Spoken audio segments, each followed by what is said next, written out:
carry a compressive type of your load, or the compressive load is the one which tries to reduce the length of your member. And one more thing is a short column is known as your strut. So in your type 1 we are basically dealing with the problems on strut. What is a strut? A short column is known as your strut. Okay, so whenever the length is less than 85%, that time it is known as your strut in case of your steel structures. Or in short, please remember, a short column is known as your strut. So your type 1 problems under compression members is on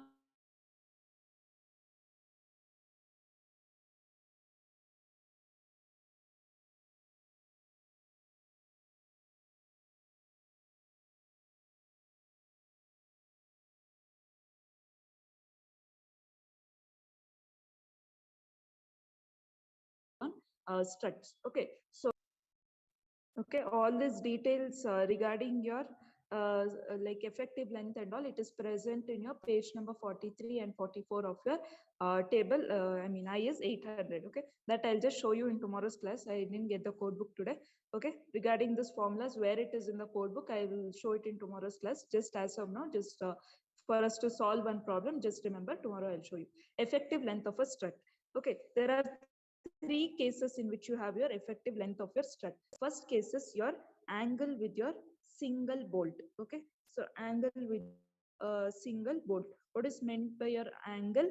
Whenever they mention just angle, you have to understand that it is a ISA angle or Indian standard angle. So instead of telling ISA angle, they may just tell it as your angle. So whenever they mention angle, don't get confused. It stands for your ISA sections. Okay, Indian standard angle. What is the shape of your ISA angle always? If it is a single ISA, this is going to be the shape of your ISA angle. Suppose it is your double ISA, then what will be the shape? You will have two angles on either side of your gusset plate. Okay, whenever you have two angles, or it is a double angle ISA section, so in the center always you will have gusset plate. You will have one ISA angle on one side of your gusset plate and another ISA angle on the other side of your gusset plate. This is an example for your ISA angle which is present on either side of your gusset plate, and this will be denoted as 2 ISA. Okay, because you have two Indian standard angles, and this will be known as a single ISA because it has just single ISA angle. So this is the shape of your single angle whatever you have. Okay, and always whichever leg connects, always generally this is your connecting leg. Okay, so the first dimension, I'll just take an example. You already know this, but just for understanding, say I have ISA 100 by 80 by 10 mm. I've just taken an example. Always the first dimension, please remember, it stands for your connecting leg. The second dimension is always the dimension of your outstanding leg. Third dimension always indicates your thickness of your angle, or in other words, this side is always the connecting side. Okay, so the first dimension will come over here, so that is your 100 mm, that is your connecting leg. Second dimension is always stands for your outstanding leg, or the one which is not connecting, just it is present, so that dimension will come over here. And whatever is your third dimension, that is your thickness, just denotes this value. Okay, this is the thickness, whatever you have this much to this is known as your thickness. In this case it is 10 mm, or even here this is your 10 mm, which is your thickness of the angle. Same concept applies for your two ISA angles also. In between you will have your gusset plate. This is which will be your connecting leg. See, this leg is connecting to your gusset plate, so this is your connecting leg. Okay, if suppose I have to write the same thing, so this much dimension will be 100, and the second dimension will come over here for the outstanding leg, and the third dimension will come over here. Same thing applies for the angle on the other side also. This whatever I have drawn is an example for your double ISA angle which is present on either side of your gusset plate. I repeat, this is an example of for the ISA angle present on either side of your gusset plate. There is one more case wherein you can have the ISA angle which is placed on same side of your gusset plate. Okay, so you can have this arrangement also. Both are 2 ISA. Whenever you have more than one angle section, it will be known as your double ISA angle section itself. But relating to your placement of your angles you can have. Okay, so suppose it is on same side of your gusset plate. What is the meaning of that? I should have both my angles either on this side of my gusset plate, or I should have both the angles on this side of my gusset plate, or at the top, or at the bottom. Okay, so this is your gusset plate. If it is on the same side of your gusset plate, then the arrangement will look something like this. Okay, so this is one of your IS angle, and then they're going to leave some gap over here. Okay, between one IS angle and the other IS angle, generally they're going to leave a gap, or else they can make it continuous also, depends on the requirement. But the concept is, this is arrangement of your ISA angle, or in other words 2 ISA angle on same side of your gusset plate, or it is present either at the top, or it might be present at the bottom side. So both are cases of 2 ISS here. This is your gusset plate. On either side means I have one angle on the left side, one angle on the right side of my gusset plate. Same side means I will, if the gusset plate is placed in this particular orientation, then I will have both the angles either on this side, or these both angles on this side. Okay, so whenever coming back, so that is the meaning of your angle. So don't get confused. Angle stands for your Indian standard angles. So what is like, if you have an ISA angle with single bolt, okay, so this is a member which is used for connecting. Okay, so for connecting, if you just use a single bolt, then the effective length, okay, so I'm writing the formulas for your effective length of your strut. In that you have three cases. First is angle with a single bolt. If you have an angle with a single bolt, then your L effective formula is equal to the original length itself. Suppose say the length of your IS angle section given is 3 meters. So what will be your effective length? Effective length is also going to be 3 meters if they say your IS angle is connected with a single bolt. There is the second case wherein you can have your angle with more bolts. Okay, second case you can have angle with more bolts. Or what is the meaning of it? If you have greater than one bolt, then you have to use this particular condition. Only for, if you have single bolt, you will take L effective equal to L. If you have angle with more bolts, then your effective length formula is 0.85 times your L. Okay, so effective length will be 0.85 times your original length of the member. So if suppose 3 meter is the length of the member given, then your effective length will be 0.85 into 3 meters. Okay, so that is how you have to calculate. Or in other words, what is the meaning of it? If you have more bolts, only 85% of the length of your member will be effective in taking up the load. The remaining 15% is occupied by your connections or by your bolt. And you please remember, your connections, be it bolts or welds, it will never carry any load.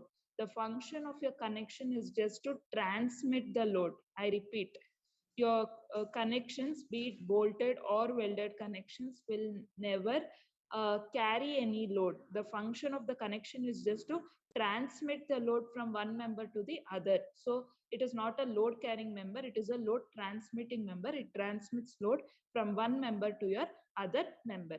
Okay, so that is the meaning. So only 85% of the length of your member or the length of your ISA angle will be effective in taking up the load. The remaining 15% will be occupied by the connections, so they are not going to carry any load. So that is why you have L effective formula is equal to 0.85 times your length, original length. There is a last case or your third case for ISA angles with welding. Okay, so first two cases are for your bolting. So if you have single bolt, L effective equal to L. If you have more bolts, then effective length will reduce due to the presence of the bolts, 0.85 L. Third case is angle with your welding. So if you have IS angle with welding, then effective length will be equal to 0.70 times your original length of the member. Please remember this. Only 70% of the length of your member will be effective in transmitting the load if it is a welded type of your connection, because whenever you're trying to do welding, more length of the member will be required to do your welding part. What is the meaning of that? Suppose here, say I have to connect this IS angle to this gusset plate by means of bolt. Suppose I'm using two bolts. So here I'll have one bolt, here I'll have two bolt. Okay, so only this much area is lost. These two will constitute 15% of the original length of the angle, whatever you have. Say suppose you're trying to weld this ISA angle with your gusset plate. How will you do your welding? Okay, you will try to do the welding on this side. Okay, on this connecting leg you're trying to do the welding, and welding may not be done for 100% of the length, but definitely it will occupy area more than that is occupied by a bolt will just take this much area, whereas if you try to do welding, it will take the almost the entire length of your leg. Okay, so that is why whenever you're trying to find your effective length for your welded, so it will have slightly lesser value, or only 70% of the length of the member is your effective length. The remaining 30% will be lost due to your welding, or due to the deposition of your weld metal. That is why you have less value. Okay, so these are the three effective length formula. L effective equal to L if you have 1 volt, effective length will be equal to 0.85 L if you have more than 1 volt, and suppose it is welding, you will have 0.70 L. And whenever they say angle, please keep in mind it is going to be your ISA angle or your Indian standard angle. And what is a strut? A short column is known as your strut member. These are the three formulas. Other than that, 2 or 3 more you have, what you have to remember for this entire module. Then you have your radius of gyration. You already know this, you have studied in your RCC. Okay, radius of gyration. If you remember, your slenderness ratio, what is your slenderness ratio, is denoted by lambda. I repeat, your slenderness ratio is denoted by lambda. What is the definition of your slenderness ratio? Slenderness ratio is the ratio of your effective length divided by your gamma minimum. I repeat, it is very important. You have already studied in your RCC also. What is your slenderness ratio? Slenderness ratio is the ratio of your effective length of the member divided by the minimum radius of gyration. How will you choose this minimum radius of gyration? If you remember, you will have like two values. Whenever you write for your RCC member, you will write on two values, gamma xx and gamma yy. Or what is the radius of gyration along your xx axis, and what is the radius of gyration along your yy axis. And then out of these two values, whichever value is minimum, you will consider it to be as your gamma minimum. Then you will substitute and find out your slenderness ratio. Based on the slenderness ratio, we can determine if the column is buckling or not. Mainly your column, whenever, I mean, column will always be subjected to a compressive type of your load. So under that compressive load, we are just trying to find out if the column is stable or if it is undergoing some amount of buckling. Okay, so how will the buckling take place? Just same concept in your steel also. If this is a column, whatever you have, okay, if I'm applying a load on this column, if it is a like very short column and the amount of load applied is greater, what happens to your column? Column is going to try to buckle in the shape. Okay, this is known as your buckling effect of your column. Why will the buckling of the column occur? Buckling of the column mainly occurs in order to I mean, carry this load. Okay, it will try to carry this load, but eventually what happens, like as the intensity of your load is continuous, it will finally fail. Okay, but there is no sudden failure. There is going to be a ductile type of your failure. What is the ductility? By how is it showing your ductility? By your deformation. The column which is straight is going to buckle first, then it is going to fail. It will not suddenly collapse under your load due to the ductile behavior. So mainly we find out our slenderness ratio in order to determine what is the buckling effect, or if the buckling occurs or not in your case of your column. Okay, same concept over here. So your slenderness ratio is the ratio of your effective length by gamma minimum. In case of your steel structures, the slenderness ratio should not be greater than 180. Okay, the slenderness ratio should not be greater than 180. If it is greater than 180, then the column is going to fail. The failure mode can be either buckling or any other mode of your failure also is possible. So your slenderness ratio should be within or equal to 180. There will be no unit because it is a ratio. Whenever you have ratio, you will not have any unit. So lambda should not be greater than 180 value. Okay. So this is whatever gamma xx, gamma yy, these are known as your radius of your gyration. This gamma minimum you find out by taking values from your uh, code books, or your like in the previous RCC you have used a handbook for RCC. Now here we'll be using your steel table. This is one method. Other method of finding your gamma values you have a formula for finding out your radius of gyration or gamma. What is the formula of that? Under root I by A. You have studied in your elements of civil engineering. Radius of gyration, gamma will be equal to square root of I by A, where I is the moment of inertia about your major axis and A is the total area of your section. I repeat, to find out gamma is known as your radius of gyration.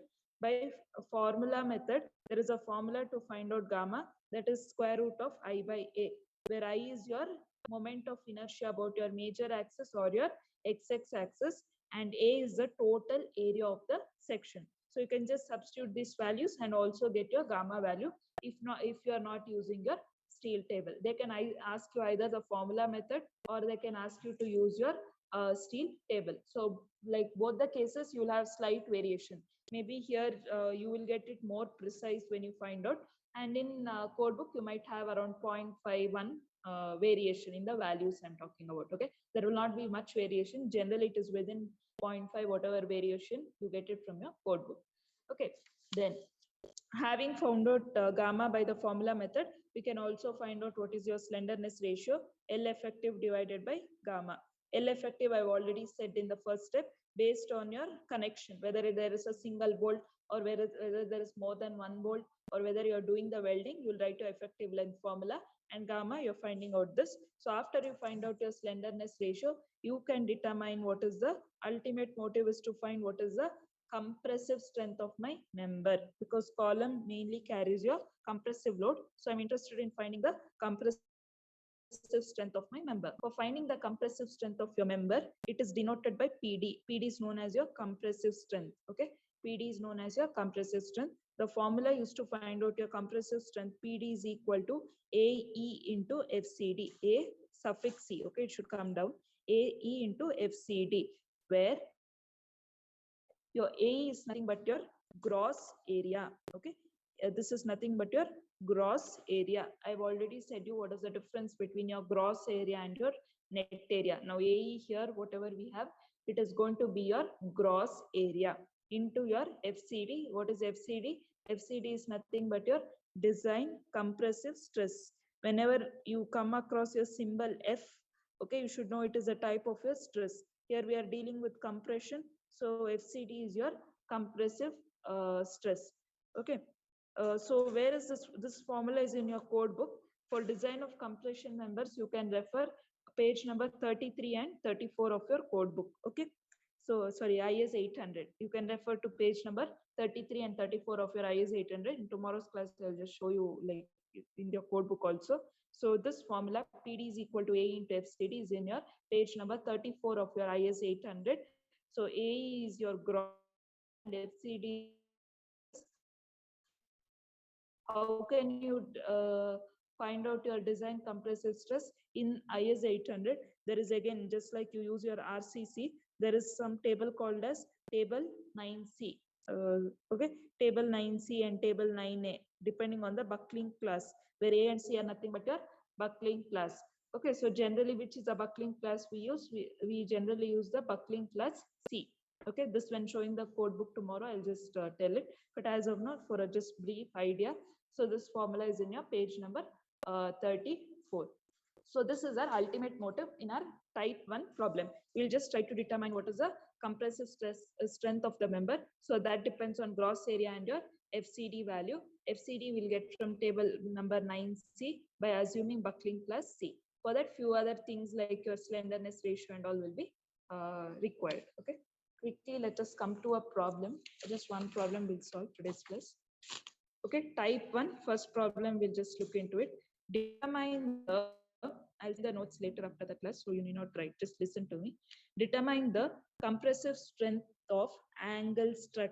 Okay, determine the compressive strength of angle strut. I said, whenever you come across angle, you have to understand it is an Indian standard angle, and strut stands for a short column is known as your strut. Okay, ISA 100 into 65 into 8 mm.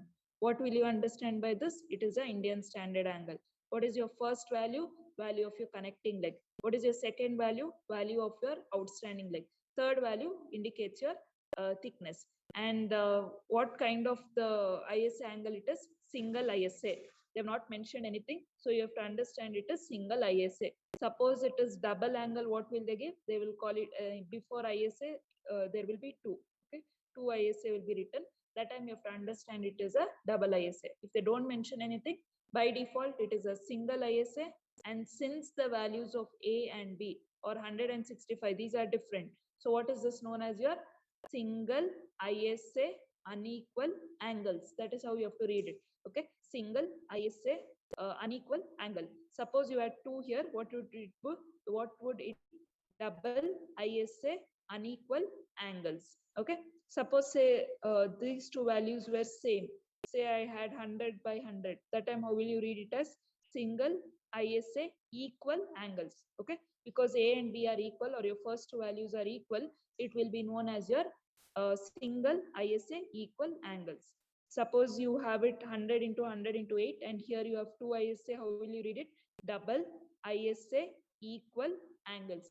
Accordingly, you have to refer your steel table. If you have observed your steel table, on the top of every page, there is going to be a table number as well as a title. Table 1, table 2. What is that? So beside the table number, you will be given what will it be like? Single ISA equal angle or single ISA unequal angle. Same thing. Double ISA equal angle, double ISA unequal angle. Only if you know how to understand this, you can refer your steel table. Now you have to refer under single ISA unequal angles in your steel table. We shall see that tomorrow, like when I get the code book. So 100 into 65 into 8 mm with a length of 3 meters. So this is the length of the member that is given. Original length, what I was talking. The original length of your member is 3 meters. When connected by, they have given you all the three conditions. Okay. If you have a single bolt, you have to determine what is the compressive strength. If you have more than two bolts, you have to determine what is the compressive strength. And the third condition they've given is your welded connection. So instead of taking three different problems, I've tried to take the three condition in a single problem in order to save time.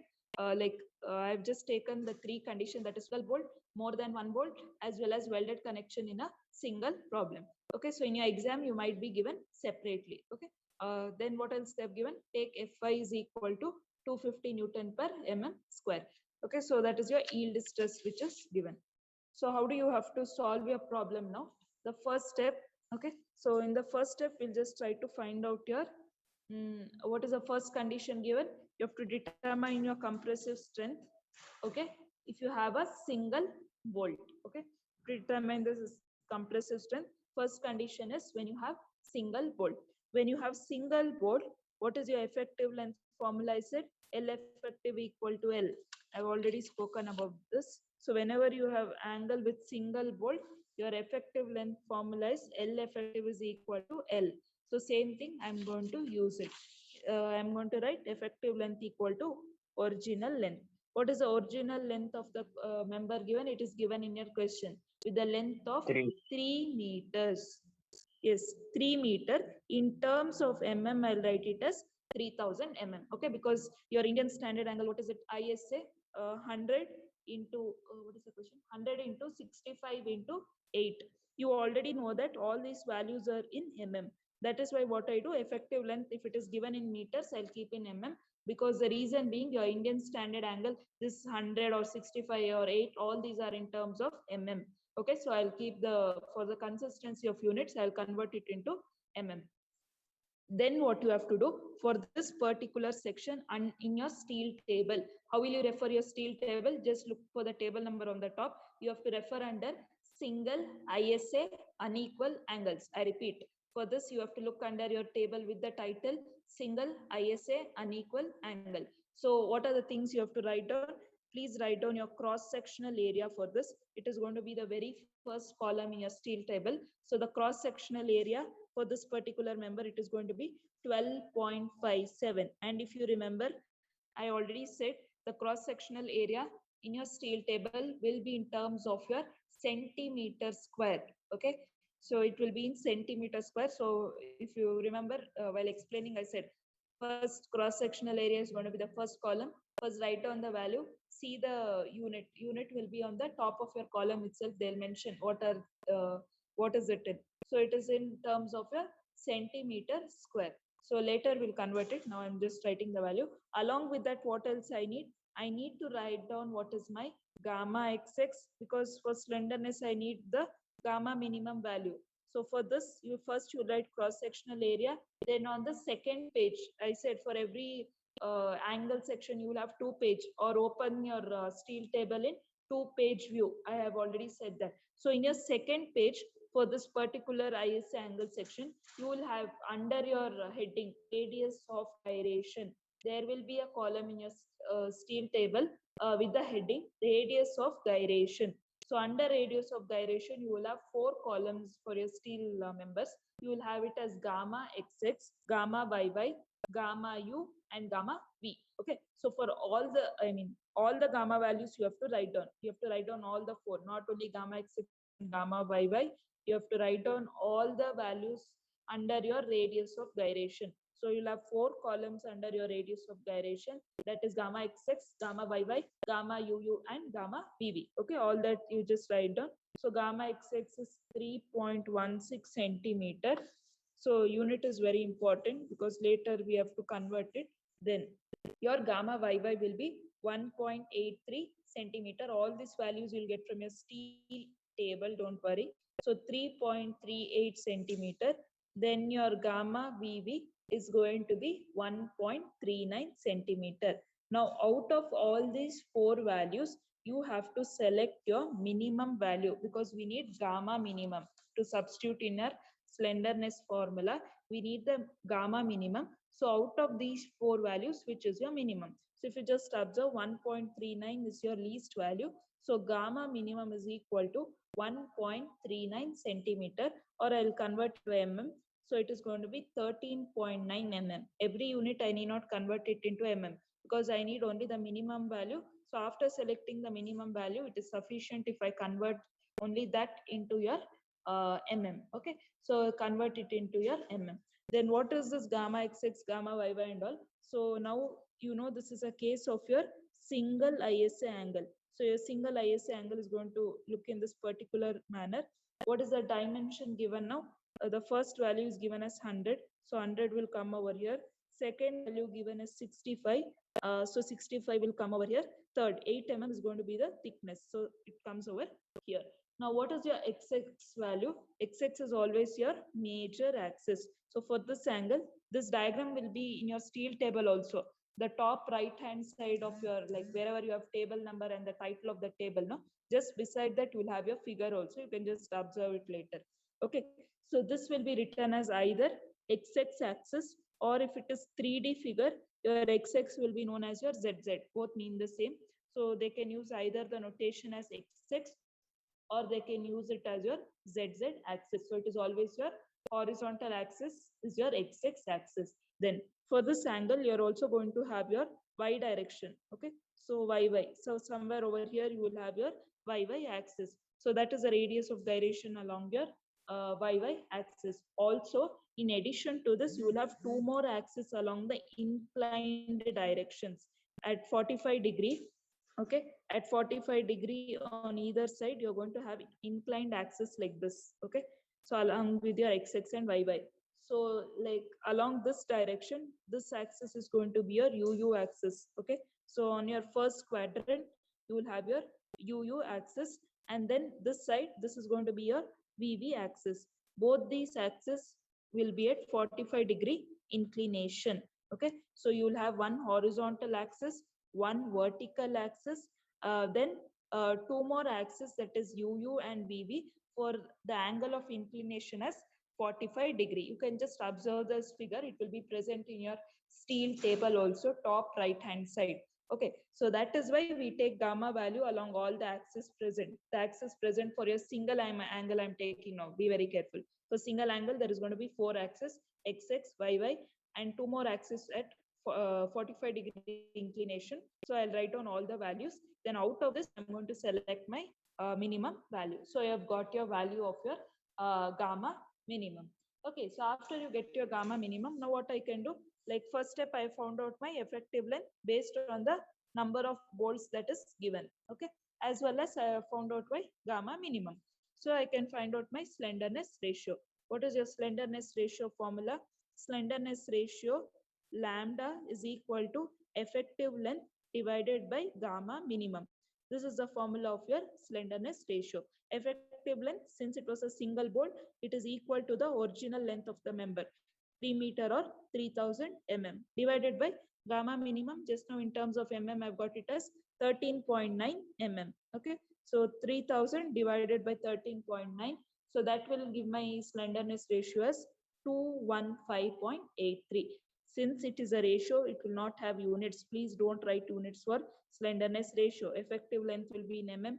Your gamma minimum also will be in mm. So when you write lambda value, please don't write a unit. Slenderness ratio is a unitless quantity because it is a ratio. So you'll get lambda is equal to 215.83. Then what you have to do, once you get your slenderness ratio, then you have to refer table number 9C. I'll just show that tomorrow. As of now, just I'll write this step. I didn't get the code. Okay, so table number 9C. Where will you look into table number 9C? From your IS 800 2007. Okay, there will be a buckling class or table number 9C in your IS 800 2007. So what you have to do that, like based on your slenderness ratio, I've got my slenderness ratio as 215.83. Also, they've given in the question, I said Fy value is given as 250 Newton per mm square. So in your like table number 9C, you will get your FCD value. Why we are referring table number 9C? To get our FCD value. What is your FCD value? It is your design compressive stress. Whenever you come across your letter F in SOM, you have studied this. F stands for your stress. Okay, this is the notation or the letter we use for stresses. F. CD stands for always compression. Whenever you come across CD, C always stands for your compression. So compressive stress is your FCD. So using this, we are trying to determine FCD. To determine FCD, you like you will have in your table number 9C in this format. Okay, so wherein your slenderness ratios will be present over here. Okay, and your yield strength Fy values will be present over here. Okay, so along this direction you will have your Fy, and along this direction you're going to have your lambda. Okay, and lambda you will not have directly like this 215.83. You will not have it in this that particular manner. You might have lambda value as 210 and you will have the next value as 220. So what you have to do, you have to write under your Fy equal to 250 some value, say you have some value, write down that values. Okay, so one column you will refer, that is your Fy equal to 250. You will write down the values of lambda for 210 and 220. So for 215, what you have to do, you have to interpolate in your calci. What I am trying to say, for 210, write down what is the value. Okay, then for 220, write down what is the value. Then what is your actual lambda? You have to find it for 215.83. Using these values, interpolate in your calci. So you're going to get what is your FCD value. Okay, say this is around for 210, say you have around 32 point something, just roughly I'm writing, tomorrow I'll just tell this. And for 220, you say you have 31 point something. Okay, so this exactly you will get it from your code book. For this, I will interpolate this and try to find out for this. When I interpolate, I'll get this value as 31.72. What is 31.72? This is my FCD value. What is going to be the unit of stress? Stress is always going to be Newton per mm square. From the definition of stress, what is stress? Resistance to the load per unit area. Your stress is resistance to the load per unit area. Load is going to be in terms of Newton or kilonewton and area in terms of mm. So the unit of FCD is Newton per mm square. So whatever value on interpolation you get, that is going to be your FCD value. So after you get your FCD value, what is the last thing you have to do in your design of your compression members? I said we are interested in finding what is the compressive strength of my member. Okay, we are trying to find what is the compressive strength of my member. What is the formula used to find your compressive strength? The formula is in your page number 34 of your IS 800. Okay, page number 34 of your IS 800.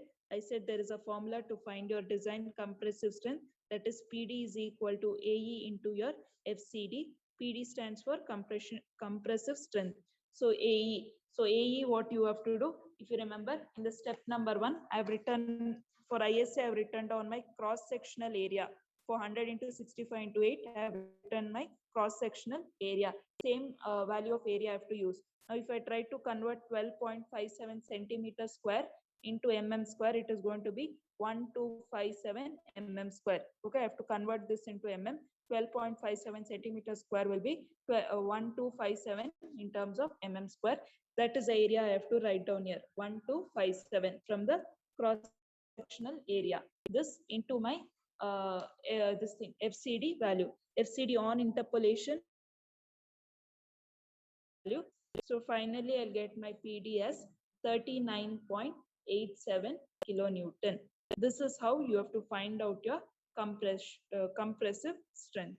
Okay, so if you have your single bolt, okay, so single bolt, if you have to find out this. Same steps you will do for the second condition. What is the second condition? They've asked angle with more than 2 bolts. Okay, for the second one, they've said angle with more than 2 bolts. If you have more than 2 bolts also, what is the only thing that is changing? Only thing that is changing is your effective length. What is the effective length formula if you have more than 1 bolt? The effective length formula if you have more than 1 bolt is 0.85 times the original length. Okay, 0.85 times your original length. So 0.85 into L. So 0.85 into length of the member is 3 meter, or in terms of mm it is 3000 mm. Okay, so just try to calculate effective length. You will get it as 2550 in terms of mm. So this step has changed. Okay, so since your effective length has changed, even your slenderness ratio will change. Slenderness ratio is L effective divided by gamma minimum. All steps